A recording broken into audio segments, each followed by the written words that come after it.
Hello student, welcome to technical Gurukul. मैं राकेश कुमार आप सभी का टेक्निकल गुरुकुल यूट्यूब प्लेटफॉर्म पर स्वागत करता हूं।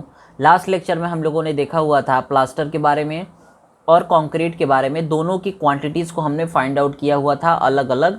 जैसे हमने सीमेंट भी फाइंड आउट किया हुआ था, फिर हमने सैंड को फाइंड आउट किया, फिर हमने एग्रीगेट को क्वांटिटी को फाइंड आउट किया, फिर हमने लास्ट में वाटर को एस्टिमेट किया हुआ था। फिर इसके बाद हमने प्लास्टर के बारे में देखा। अब हम उसी चैप्टर में यानी चैप्टर 5 में हम आगे बात करने वाले हैं पेंट और वार्निश कार्य की पैमाइश के गुणन, ठीक है, गुणांक। हम यहाँ पे पेंट वार्निश कार्य की पैमाइश के गुणन गुणांक, जिसमें लकड़ी के दरवाजे, खिड़की, चौखट सहित, ध्यान देंगे, लकड़ी का दरवाज़ा हो चाहे खिड़की हो, दोनों में हम चौखट सहित बात कर रहे हैं। चौखट आप लोग जानते हैं जो वर्टिकल मेंबर होता है। आप लोग जैसे ये हमारा दरवाज़ा ऐसे होता है दोनों साइड और ऐसे होता है, ऐसे यहाँ पे होता है, बना होता है। तो ये जो हमारा वर्टिकल मेंबर होता है इसको हम चौखट बोलते हैं। ये जो वर्टिकल मेंबर होता है जिस पे हमारा पल्ला या लकड़ी का दरवाज़ा क्या होता है, लकड़ी का पल्ला टीका होता है, फंसा होता है। तो हमने कहा कि फरमेदार, पुस्तावनी, बंधनी, अगर इस तरह का हमारा अगर दरवाज़ा या खिड़की है तो हम यहाँ पे 30% क्या करेंगे, जो प्रत्येक फलक का सपाट क्षेत्र, यानी जैसे फलक का मतलब एक फेस ये हो गया, एक फेस ये हो गया। अब इस फेस का जो भी हमारा एरिया आएगा मीटर स्क्वायर में या सेंटीमीटर स्क्वायर में, कुछ भी आए, उसमें हम 30% यानी 1.3 का मल्टीप्लाई करेंगे। 30% एक्स्ट्रा हम यहाँ पे क्षेत्रफल को कंसीडर करके आगे हम कैलकुलेशन को सॉल्व करेंगे, ठीक है। तो जैसे दिल्लेदार, जिसको हम लोग पैनल डोर बोलते हैं, गांव में आप लोगों ने डेफिनेटली इसको देखा होगा, दिल्लेदार पैनल, इसमें भी हम 30% एक्स्ट्रा क्या करते हैं, प्रत्येक फलक का सपाट क्षेत्र, जो हमारा प्लेन एरिया है, उसमें हम 30% क्या करते हैं, एक्स्ट्रा एरिया को हम कंसीडर करते हैं, ठीक है। अब दिल्लेदार कांचदार यानी पैनल ग्लेज्ड डोर, यहाँ पे हम क्या बात कर रहे हैं, पैनल ग्लेज्ड डोर की, ठीक है। डोर और विंडो दोनों के लिए कंडीशन है, यानी इसमें हम प्रत्येक फलक का सपाट क्षेत्र जो होता है उसमें वही होता है, इसमें हम ना घटाते हैं ना बढ़ाते हैं, जो हमारा फलक का सपाट क्षेत्र होता है वही कंसीडर करते हैं।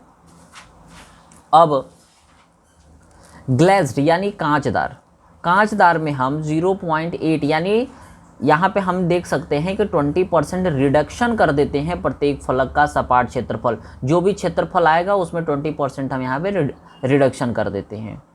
यानी जैसे हमें प्रत्येक फलक का सपाट क्षेत्र तो पता रहेगा, हम मेज़रमेंट कर लेंगे, उसमें 0.8 से हम मल्टीप्लाई करेंगे। फ्लस के लिए 20% बढ़ा के लेते हैं, 1.2 इंटू प्रत्येक फलक का सपाट क्षेत्र, हम 20% इसमें एक्स्ट्रा कंसीडर करेंगे। फिर झिलमिली यानी लोवर्ड पैनल डोर या विंडो, इसमें हम क्या करते हैं, 1.8 यानी 80% हम एक्स्ट्रा कंसीडर करते हैं प्रत्येक फलक का सपाट क्षेत्रफल का।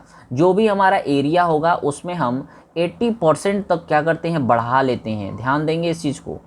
अगर हमें प्रत्येक फलक का सपाट क्षेत्रफल अगर पता है तो ये भी हमें देखना पड़ेगा कि किस तरह का हमारा दरवाज़ा या खिड़की है, और उसमें इस बात को ध्यान देना होगा। कंपटीशन के लिए बहुत ज़्यादा इम्पॉर्टेंट है, ठीक है, बहुत ज़्यादा इम्पॉर्टेंट है ये। अब ये लकड़ी के दरवाजे या खिड़की के लिए था चौखट सहित।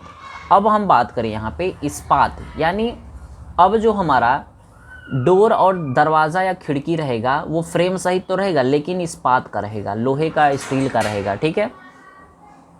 अब जैसे सिमटवा यानी कोलैप्सिबल, आप लोगों ने देखा होगा कि जितने भी कॉमर्शियल दुकान वगैरह होती हैं वो क्या करते हैं, सिमटवा मतलब उसको पकड़ के नीचे खींच देते हैं, फिर ऊपर उठा देते हैं, खुल जाता है, बंद हो जाता है, वो कोलैप्सिबल होता है, सिमट जाता है, छोटा सा हो जाता है, रोलिंग हो जाता है।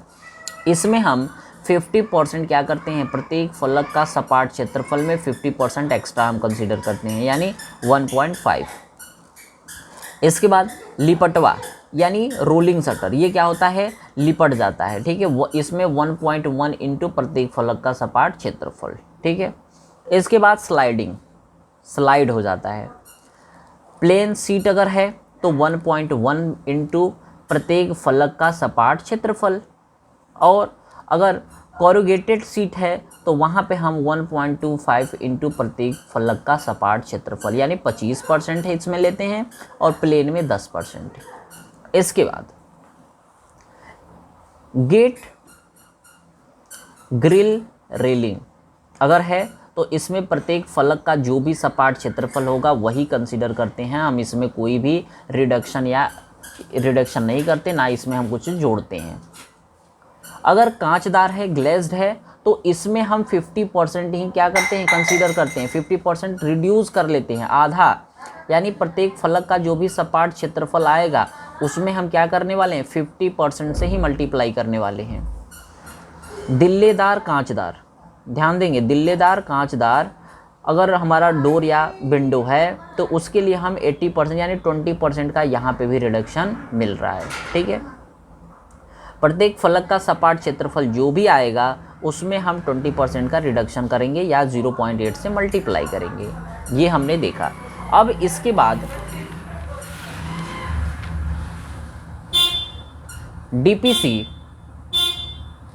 डीपीसी कार्य, ठीक है। यहाँ पे रेट एनालिसिस तैयार कीजिए 2.5 सेंटीमीटर डीपीसी के लिए सीमेंट कंक्रीट 1:2:4। ध्यान देंगे, रेट एनालिसिस करना है हमें 2.5 सेंटीमीटर डीपीसी के लिए सीमेंट कंक्रीट, जिसका रेशियो हमें पता है। कैसे करेंगे, अब ये इम्पॉर्टेंट है बहुत ज़्यादा, ठीक है। 100 मीटर स्क्वायर के लिए डीपीसी कार्य, हम जो डीपीसी कार्य करने वाले हैं वो 100 मीटर स्क्वायर के लिए करने वाले हैं। सीमेंट कंक्रीट की मात्रा गीली सहित, ध्यान देंगे, गीली आयतन हम कंसीडर कर रहे हैं, हम यहाँ पे ड्राई आयतन यानी ड्राई वॉल्यूम हम यूज़ नहीं कर रहे हैं। तो एरिया इंटू थिकनेस, तो एरिया कितना है, 100 है, और थिकनेस कितना हमने लिया हुआ है, 0.025 mm, यानी यहाँ पे देख सकते हैं थिकनेस कितनी है, 2.5 सेंटीमीटर, हमने मीटर में कंसीडर किया हुआ है, ये मीटर में है, कितना आ गया, 2.5 मीटर क्यूब। इसके बाद सूखी आयतन में कंक्रीट की आवश्यकता, सूखी आयतन है यानी ड्राई वॉल्यूम में कंक्रीट की आवश्यकता 52% मोर ऑफ, यानी ज़्यादा होता है ऑफ वेट वॉल्यूम, 52% ज़्यादा होता है वेट से, इस चीज़ का ध्यान रखेंगे, यानी 1.52, यानी 1.52 कैसे आ गया, वो जैसे 1 क्या है, 100 है, इसमें 50% क्या करना है, जोड़ देना है, तो 1.52% इंटू मोर ऑफ किसका, वेट का। यहाँ पे हमने सीमेंट की मात्रा निकाली 2.5 मीटर क्यूब। अब हम यहाँ पे क्या करने वाले हैं, वॉल्यूम ऑफ सीमेंट, यही तो हमारा मेन टास्क है कि वॉल्यूम ऑफ सीमेंट हमें फाइंड आउट करना है। तो हमने कहा कि ड्राई वॉल्यूम को और उनके सम ऑफ प्रपोर्शन का मतलब कौन सा प्रपोर्शन था, 1:2:4, 1, 2 और 4 का रेशियो का जोड़, यानी 4 2 6 1 7, यानी सम ऑफ प्रपोर्शन कितना होगा, 7 हो जाएगा। ड्राई वॉल्यूम अभी जस्ट आया हुआ है, कितना, 3.8 आया हुआ है। अब प्रपोर्शन ऑफ सीमेंट कितना है, 1 है, आप देख सकते हैं। इसका जोड़ कितना होगा, यानी सम ऑफ ऑल प्रपोर्शन कितना होगा, 4 2 6 1 7, और सीमेंट कितना है, 1 है, सैंड कितना है, 2 है, एग्रीगेट कितना है, 4 है। तो अब हमें क्या निकालना है, यहाँ पे ड्राई वॉल्यूम, तो कितना आ गया, ड्राई वॉल्यूम अभी आया 3.80,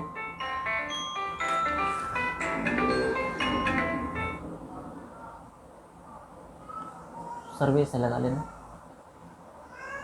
अब हम यहाँ पे बात करें आगे, तो हम यहाँ पे देख पा रहे हैं कि वॉल्यूम ऑफ सर्वे से लगाओ कॉलेज को, लगाओ नहीं, मेरे पे फिर करेगा ना। अब यहाँ पे देख सकते हैं वैल्यूम ऑफ सीमेंट, ठीक है, volume of cement is equal to dry volume upon sum of proportion into proportion of cement. अब इसका मतलब क्या है कि 3.8 हमारा क्या है, ड्राई वैल्यूम है, अपॉन 1 इसको हमने जोड़ दिया sum of proportion into proportion of cement, कितना है 1 है, 1 है, ये भी हमें पता है, ये भी हमें पता है, तो इसको जब भाग दे देंगे तो कितना आ जाएगा 0.5428 मीटर क्यूब। तो ये हमारा क्या है, सीमेंट की मात्रा आ गई।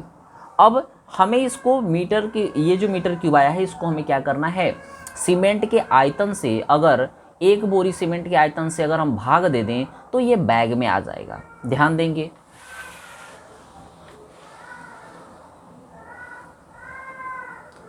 देख सकते हैं नंबर ऑफ सीमेंट, यानी कितना नंबर्स ऑफ सीमेंट, यानी बैग की बात हो रही है। तो वैल्यूम ऑफ सीमेंट में एक बोरी सीमेंट का आयतन क्या करने वाले हैं, भाग दे देंगे। ये हमारा आया था वैल्यूम ऑफ सीमेंट, इसमें हमने एक बोरी का आयतन कितना होता है 0.035। वेरी वेरी इंपॉर्टेंट, इस चीज़ को ध्यान रखना कि एक बोरी सीमेंट का आयतन 0.035 मीटर क्यूब होता है। तो इसका इससे भाग दे देंगे तो 15.51 बैग, यानी 16 बैग। तो सीमेंट कितना बैग यूज़ होगा, हमारा यूज़ होने वाला है 16 बैग। अब इसके बाद अगर हम बात करें आगे इसके, तो वैल्यूम ऑफ सैंड। अब हमें volume of sand find out करना है, तो शुष्क आयतन यानी ड्राई आयतन अपॉन, यानी सेम प्रोसीजर वही होगा, बस शुष्क आयतन हमें पता है, अनुपात कितना था 6 था, और यहाँ पे बालू का अनुपात केवल चेंज होने वाला है 2, 1:2:4 हम ग्रेड को यूज़ कर रहे हैं। तो हमने क्या कहा कि 1:2:4 का मतलब कि हम इस ग्रेड को यूज़ कर रहे हैं, तो ये कौन सा है, बालू वाला है, तो यहाँ हमने बालू का अनुपात 2 रख लिया। तो बालू कितना यूज़ होने वाला है 1.09 मीटर क्यूब। इसके बाद अब हमें एग्रीगेट का वैल्यूम फाइंड आउट करना है। Volume of aggregate is equal to dry volume, dry का आयतन अपॉन अनुपात का योग इनटू मोटे मिलावा यानी कोर्स एग्रीगेट। कोर्स एग्रीगेट कितना है यहाँ पे देख सकते हैं, ये तो फाइन एग्रीगेट में सैंड है, कोर्स एग्रीगेट में गिट्टी कितनी है 4। तो यहाँ पे 3.80 ड्राई आयतन था अपॉन अनुपात का योग कितना है 7 इंटू 4 क्या है मोटे मिलावे का आयतन।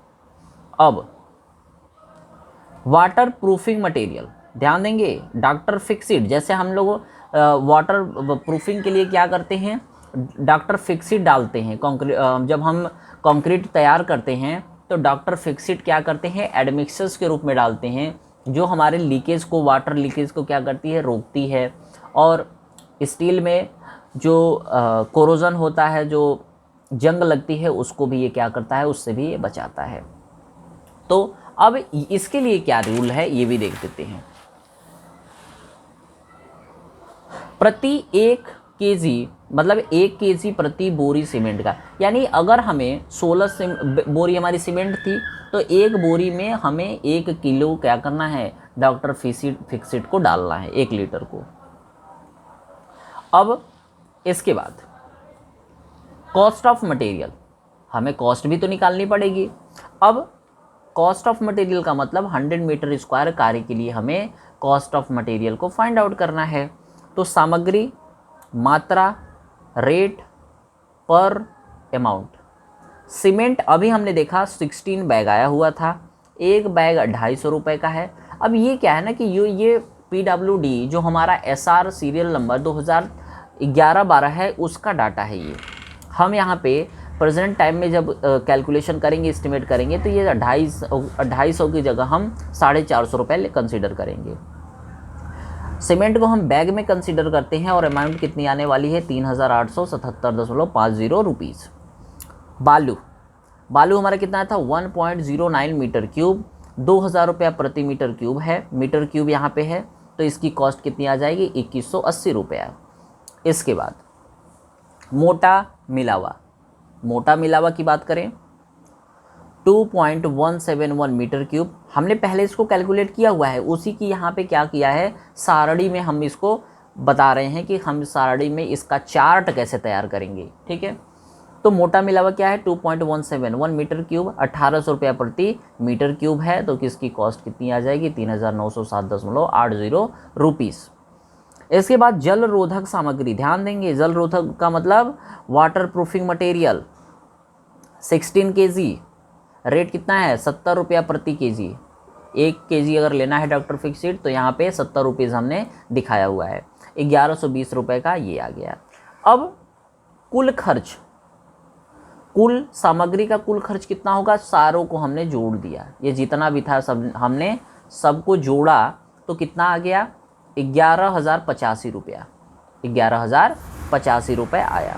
अब लेकिन अभी मजदूरी तो बची हुई है ना, मजदूरी भी तो हमें निकालना है, क्योंकि कार्य होगा तो मजदूरी भी हमें निकालनी पड़ेगी। अब मजदूरी के लिए हम क्या कर रहे हैं, यहाँ पे ध्यान देंगे, मजदूर, ठीक है, मजदूर में क्या है, एक हेड मेसन है, राजमिस्त्री जिसको हम लोग कहते हैं, एक मेसन है, एक मेल मजदूर है, एक यहाँ पे फीमेल मजदूर है और भेजती है पानी वगैरह ढोने के लिए, ठीक है ना, पानी वगैरह लाने के लिए, तराई वगैरह करने के लिए, या फिर और मसाला वगैरह तैयार करना है, इन सारों का कार्य करते हैं ये। अब देखते हैं 100 मीटर स्क्वायर अगर हमें क्या करना है, कार्य करना है, तो उसके लिए एक हेड मेसन यानी ये जो PWD का डाटा है, ये PWD ने कहा अगर हमें 100 मीटर स्क्वायर कार्य करना है तो उसके लिए जो मजदूरी का खर्च आएगा, यानी लेबर जो कॉस्ट आने वाली है वो इतनी आने वाली है, मतलब इतना यूज़ करेंगे। रेट उसने ये बताया, यूपी PWD SR 2011-12 का डाटा ये कहता है कि इतने हमारे क्या होंगे, मात्रा में क्वांटिटीज़ यूज़ होने वाले हैं मजदूर के। इसके बाद रेट भी हमें क्या किया है, यूपी PWD ने सजेस्ट किया हुआ है। इसका जो वेजेस हम देते हैं, जैसे आप लोग काम कराते होंगे मिस्त्री वगैरह लेबर का, तो आप लोग पैसा कैसे देते हैं, जितना दिन काम करता है उतना दिन हम पैसा देते हैं, उतने दिन का। अगर 1 दिन काम किया तो 1 दिन का, 10 दिन काम किया तो 10 दिन का, यानी पर डे के हिसाब से हम बात करते हैं कि पर डे आपको 500 रुपया देंगे मिस्त्री को और मजदूर को हम 250 या 300 रुपया देंगे। तो ये हमारा पर डे के हिसाब से क्या होता है, पेमेंट होता है। फिर हमने इसका मल्टीप्लाई कर दिया तो ये हमारा अमाउंट आ गया। अब अमाउंट में यहाँ पे देख सकते हैं कि हमारा टोटल अमाउंट कितना आ रहा है, 10,700 रुपये। 10,700 रुपये हमारा खर्च होने वाला है, किसके लिए, यहाँ पे खर्च होने वाला है हमारा, यहाँ पे लंप सम्प लिखा हुआ है। लंप सम्प का मतलब क्या होता है, जब हमारा कार्य स्टार्ट होता है अगर कंस्ट्रक्शन कार्य, तो बहुत सारी हम लोग देखते हैं कि फुटकर बहुत खर्च हो जाते हैं, ठीक है ना, फुटकर में पता नहीं चलता लेकिन पैसा खर्च हो जाता है, ठीक है। जैसे कील लाना है, थोड़ा सा हमें तार लाना है, या कोई छोटा मोटा कार्य है, टेप की ज़रूरत पड़ गई, हथौड़ी की ज़रूरत पड़ गई, या कुछ भी काम पड़ गया, तो उसमें हमारा 10, 20, 50 रुपये खर्च होता चला जाता है, धीरे धीरे हमें पता नहीं चलता। तो उसी को हम यहाँ पे क्या कह रहे हैं, लंप सम। तो उसके लिए हमने 1,000 रुपये ऐड किया हुआ है, तो 10,700 रुपये हमारा टोटल कॉस्ट आया मजदूरी का। अब टोटल कॉस्ट ध्यान देंगे यहाँ पे, अब यहाँ पे मेन हमारा कार्य स्टार्ट हो चुका है, ठीक है। अब यहाँ पे total cost of material and labour, material का कितना था 11,085 रुपया, और लेबर कॉस्ट अभी कितना आ गया 10,700, दोनों को जोड़ देंगे। एडिशन यानी इसमें हमने क्या कहा, एडिंग करना है 10% कॉन्ट्रैक्टर प्रॉफिट, ठेकेदार का लाभांश 10% होता है। यानी अगर आपने किसी ठेकेदार को आपने घर दिया हुआ है बनवाने के लिए, तो जो भी कॉस्ट आएगी, अगर 10 लाख रुपए भी अगर आएगी, तो 10 लाख का 10% वो क्या करेगा, अपना प्रॉफिट लेगा, ठीक है। इसके बाद तो इसका 12,000, यानी यहाँ पे कितना आ गया, यहाँ पे टोटल कॉस्ट आ गई 12,785.30 रुपीज़। ये 10% कितना होगा इसका, 2,178.50 रुपीज़। अब 1.5% वाटर चार्जेस, ध्यान देंगे वाटर चार्जेस भी जोड़ा जाता है, पानी का कॉस्ट भी। इसके बाद जब इसको जोड़े हमने तो ग्रैंड टोटल, यानी अब टोटल कॉस्ट आने वाली है 21,785 रुपया आया था, प्लस 2,178 रुपया हमारा हो गया कॉन्ट्रैक्टर का, और इतना पानी का, तो टोटल कॉस्ट कितनी आ गई 24,200 90.80 rupees. Rate of DPC in centimetre, 2.5 centimetre thickness पर मीटर स्क्वायर कितना आने वाला है। ये जो कॉस्ट आई है ये 100 मीटर स्क्वायर के लिए आया हुआ है। अगर हमें 1 मीटर स्क्वायर के लिए या 1 सेंटीमीटर स्क्वायर के लिए अगर हमें निकालना है तो कितना आएगा, यानी 1 मीटर स्क्वायर के लिए अगर निकालना है हमें तो जो भी कॉस्ट आई है उसमें 100 का भाग दे देंगे तो कितना आएगा, 243 रुपया प्रति मीटर क्यूब। अगर हमें डीपीसी कार्य अगर करना है कितना, 1 मीटर स्क्वायर, अगर हमें डीपीसी अगर 1 मीटर स्क्वायर कार्य करना है तो 243 रुपये हमारी कॉस्ट आने वाली है। तो इस तरीके से हम लोगों ने इसमें डिफरेंट मटेरियल या डिफरेंट कार्य को हमने देखा, जिसमें हमने क्वांटिटीज़ की बात की। इसमें हमने quantities of material for different purpose के लिए हमने निकाला, जिसमें हमने कंक्रीट के लिए देखा, प्लास्टर के लिए देखा, फिर हमने डिफरेंट टाइप के वुडन वर्क, स्टील वर्क, जैसे दरवाज़ा के लिए, खिड़की के लिए कितना हम करते हैं, पेंट वगैरह, वार्निश की बात की। इसके बाद हमने यहाँ पे बात की है क्या कि यहाँ पे हमने कॉस्ट ऑफ मटेरियल भी डीपीसी के लिए निकाला हुआ है, जो कि इम्पॉर्टेंट है सेमेस्टर के पॉइंट ऑफ व्यू से। तो मिलते हैं अगले लेक्चर में। अगला हमारा जो लेक्चर होगा वो चैप्टर 6 होगा, जिसमें हम एनालिसिस ऑफ रेट करने वाले हैं। तो मिलते हैं अगले लेक्चर में, तब तक के लिए धन्यवाद। जय हिंद।